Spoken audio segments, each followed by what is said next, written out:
morning.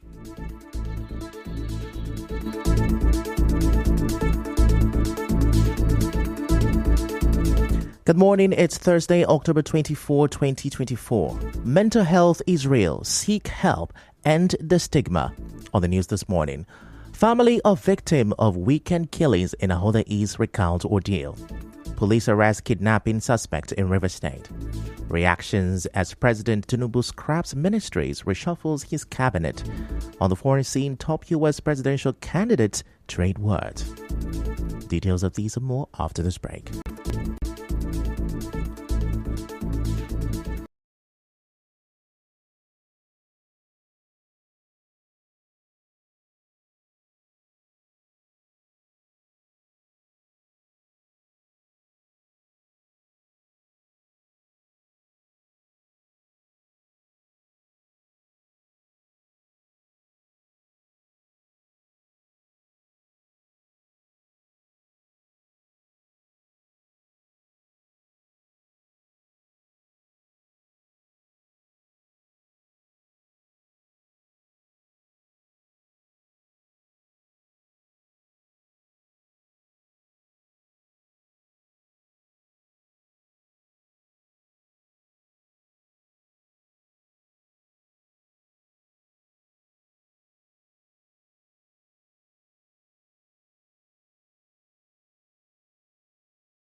Welcome back. I'm Ifechu Kumoila with the news. Now, a relative of one of the victims of the weekend killings in Ahoda East local government area of River State has recounted how his 29-year-old younger brother, Chiemele Oseja, was killed in the attacks. Oseja Obume spoke in an interview with our correspondent.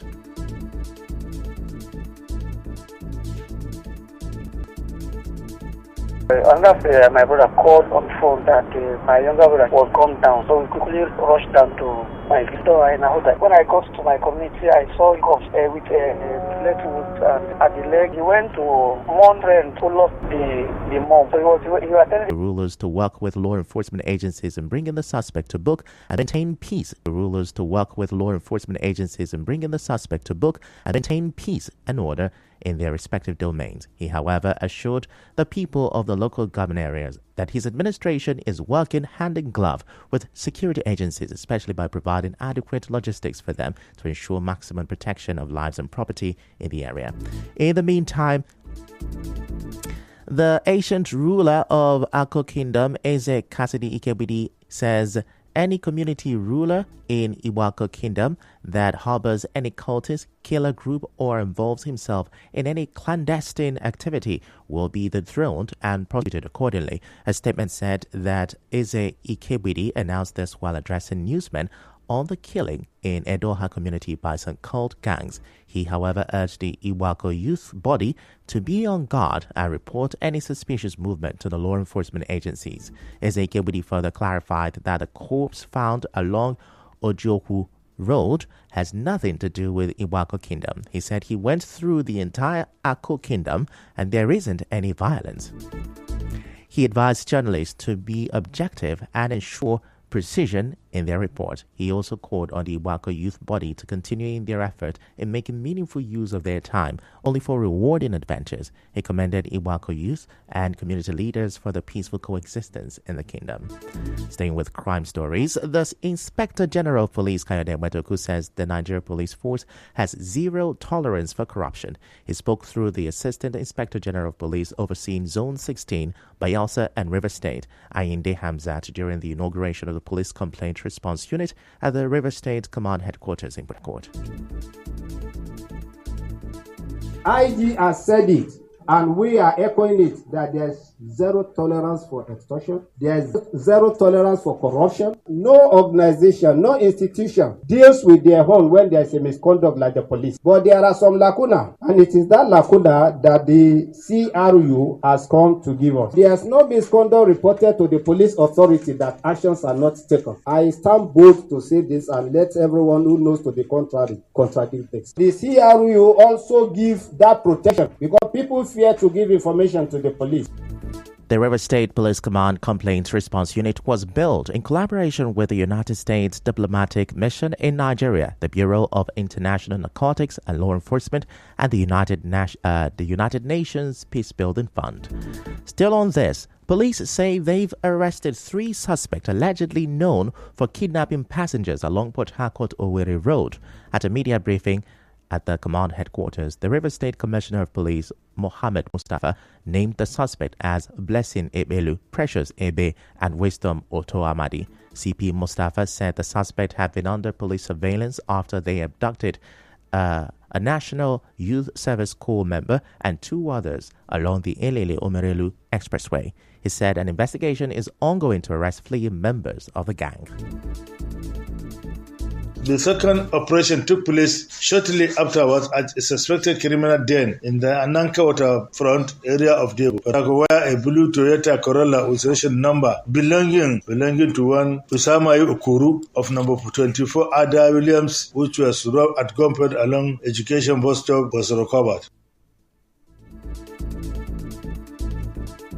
CP Mustafa also said operatives of the Octopus Strike Force of the command recovered a blue Toyota Corolla vehicle after raiding a criminal hideout at Elechi Beach and Nanka waterfront in Mile 1, Diobu, Port Harcourt. He said one Baridam Berebom was also arrested with a rifle for robbery in Mogo community, Gokana local government area. He said the suspect and his gang robbed a female corps member of her iPhone 12. The police swiftly responded to a district call about the robbery and gave hot chase of the armed robbers, and the suspect was arrested while other gunmen fled. The victim's phone and the operational weapon was recovered. We are going after his accomplice who ran away, and by the grace of God, we are going to get them arrested. In another development, some members of the National Youth Service Corps in River State have expressed their concern and distress over the reported disappearance of Yahaya Farouk, a fellow corps member assigned to a community secondary school in Ikuru Town and on a local government area.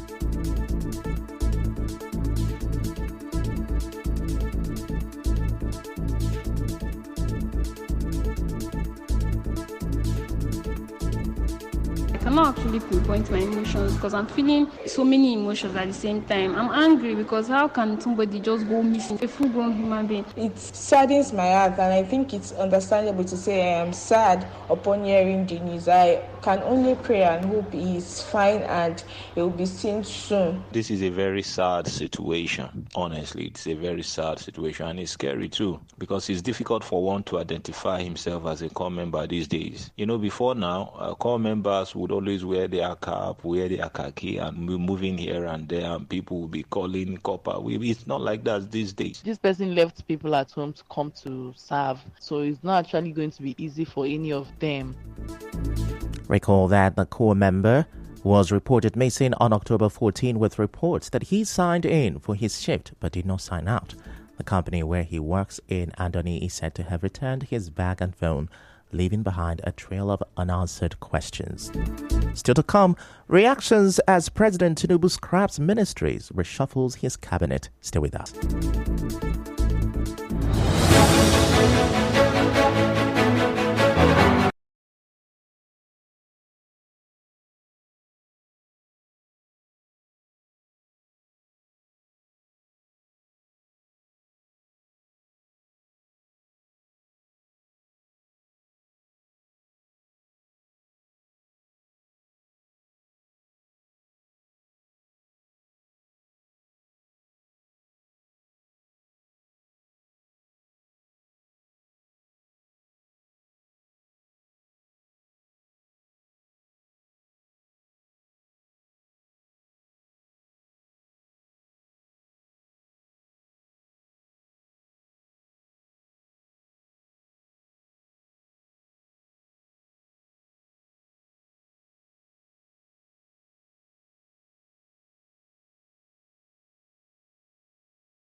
Chairman of Ahoda West Local Government Area of River State, Iyako Iboro, says he has provided essential materials to the camps of internally displaced persons, IDPs, in the local government area in fulfillment of his promise to bring relief to flood victims. During the presentation, Ahoda West Local Government Area Health Officer Stanley Amadi expressed gratitude to the chairman for stepping in to support the flood victims. He also confirmed that the facilities at the various camps are now ready for use.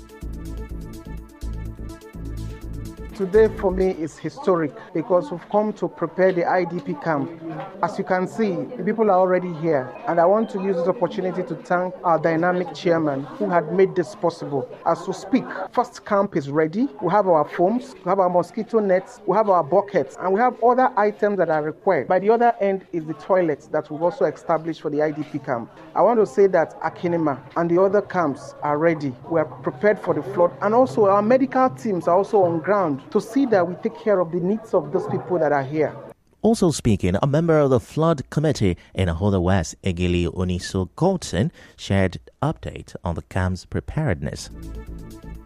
We have so far enumerated good number of persons that have been displaced, about 500 persons displaced, but we have so far recorded about 400 and something persons. The other day we received about 300 foams and other materials from the local government chairman, and we are here again to receive extra for the teeming population over there. So you can see us here. We have other members of the team as well, so that we can take these things to those people that are suffering.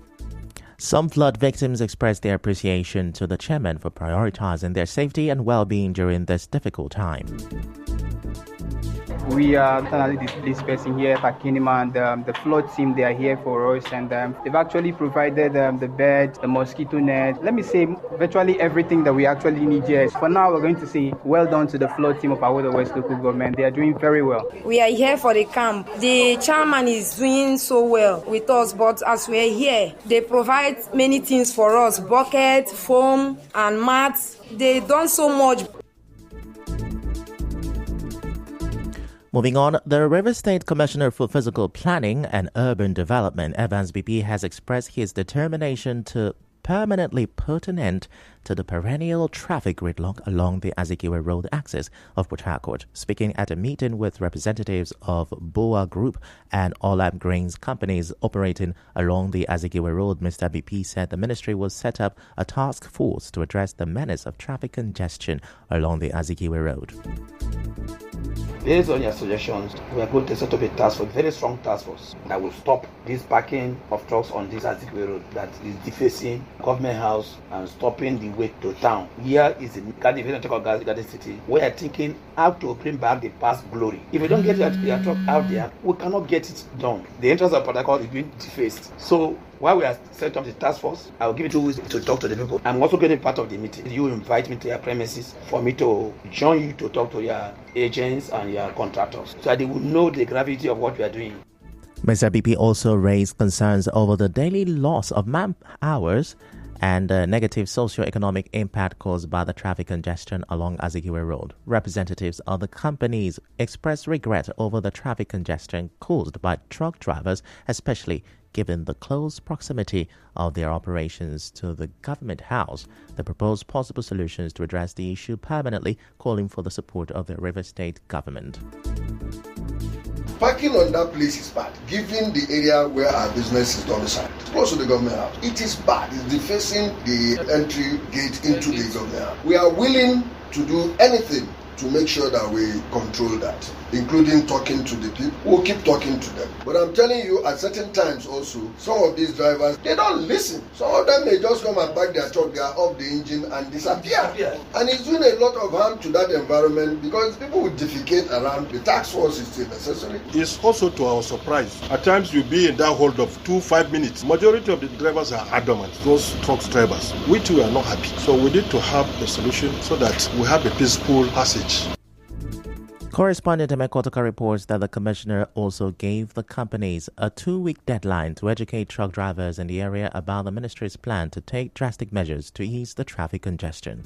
Away from that, the Human Rights Coalition and several communities-based organizations in River State have commended the state government for the successful execution of the first phase of its 800 million microcredit loan scheme. A statement by the head of the Rivers Unity Alliance, Ayanate West, and chairman of the National Rescue Mission Rivers Chapter, Dapasisi Oyibo, said they scored the state government high after the wide independent investigation on the disbursement of the loan to small and medium-scale businesses in the state. Now, they hailed the initiative as a significant step toward boosting the local economy. The Rivers State Microfinance Agency, RIMA, was praised for providing financial support at single-digit interest rate, which they said comes as a relief to many businesses, especially as the Central Bank of Nigeria's borrowing rate hovers at over 27%. The coalition, however, urged the government to expedite the release of the second phase of the loan to cushion the effect of the Naira's ongoing depreciation. They encouraged loan recipients to comply with the repayment guidelines to ensure the scheme's continued success. Elsewhere, the Simplified Grassroots Mobilizers SGM Eche chapter has commended the chairman of Eche local government area, Uzodinma Nwafo, for appointing the local government area coordinator, Endurance Naji, into his cabinet as a special assistant on youth affairs. Now, the group said this in a statement by its publicity secretary, Obinna Anyalebechi, assistant publicity secretary, Alexander Nana Chukwuma, secretary general, Chris Oduku, advisor Innocent Odu, the financial secretary, Endurance Obenachi Nodim, and others. They assured the chairman that Mr. Naji will be dedicated and committed to fulfilling his responsibilities in this new role. The statement also congratulated Dr. Nwafo for his victory in the local government elections, describing it as well-deserved. Now, the statement also expressed gratitude to the chairman for recognizing the value of SCM and trusting to work with them to advance grassroots mobilization for Governor Fubara's administration. The Rivers State to return for its second edition from today, October 24 to 27 in Port Harcourt, with over 2,200 film submissions from 172 countries. Festival director Kate Ezigbo announced that this year's theme, The Shift, will highlight evolving narratives in filmmaking while also providing training and networking opportunities for emerging filmmakers.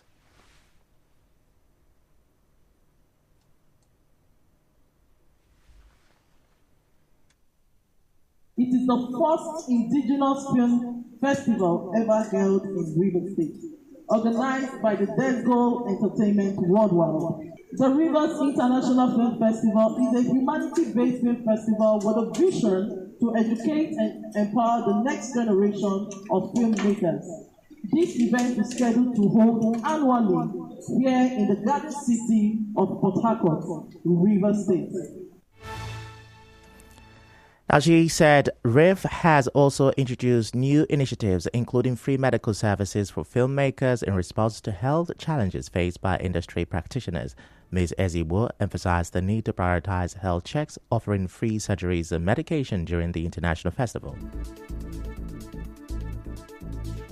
This year, 2,230 films were submitted from 172 countries, having the United States of America and India with the highest submissions, respectively. This milestone achieved explains the possible social-cultural relationship that can exist between Rivers State, by extension Nigeria, and all these countries. The festival will showcase film addressing key themes like gender inequality, social justice, and indigenous cultures, while also promoting the rich culture of Rivers State through its Tour Rivers initiative. Governor Siminalayi Fubara was praised for his support in positioning the state as a hub for creative and cultural exchange. In other news, some Nigerians are demanding further cabinet reshuffling from President Bola Tinubu that aligns with the leadership and governance priorities necessary to address the country's pressing challenges. The country's social media space was dominated by news of the new cabinet reshuffle and scrapping of some ministries. For the Deputy National Youth Leader of the People's Democratic Party, Timothy Osadolo, the move is a domestic arrangement deployed to distract the hungry masses. The national chairman, Social Democratic Party, Shehu Gabam, adds that the government was paying lip service to Nigerians' call for improvement. The National Publicity Secretary of the Labour Party, Obiora Ifo, said scrapping ministries and appointing new ministries were not the solutions. Now, on Wednesday, the much-awaited cabinet reshuffle of President Tinubu started with a sacking of 5 ministers and a nomination of 7 new ones for Senate confirmation. The president sacked Uju Ken Ohaneye as Minister of Women Affairs, Lola Adejon as Minister of Tourism, Tahir Maman as Minister of Education, Abdullahi Gwarzo as Minister of State, Housing and Urban Development, and Jamila Ibrahim as Minister of Youth Development. Bianca Odumegu Ojukwu was nominated as the Minister of State for Foreign Affairs, while Netawe Yewatda is now the Minister of Humanitarian Affairs and Poverty Reduction, officially bringing an end to the tenure of suspended Betta Edu. The President and the Federal Executive Council, FEC, also scrapped the Niger Delta Ministry and Ministry of Sports Development. There will now be a Ministry of Regional Development to oversee all the regional development commissions. The National Sports Commission will take over the role of the Ministry of Sport. The FEC also approved the merger of the Ministry of Tourism and the Ministry of Culture and Creative Economy. We go on another short commercial break.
On the international scene, U.S. Democratic presidential candidate Kamala Harris says she believes her opponent, the Republican candidate Donald Trump, is a fascist. During a TV event, she said Mr. Trump wants unchecked power while addressing recent comments his former chief of staff made about him. Mr. Trump responded by saying Ms. Harris has a warped mind and is a threat to democracy. On the news this morning, you heard the family of one of the victims of last weekend's killings in Ahoda East has recounted the ordeal. Reactions as President Tinubu scraps ministries, reshuffles his cabinet. On the foreign scene, top U.S. presidential candidates trade word. The news was edited by Chioma Ezenwafo. To reach the news team, send an SMS or WhatsApp to 0808-721-7215. I am Ifechukwu Moyili. Many thanks for listening.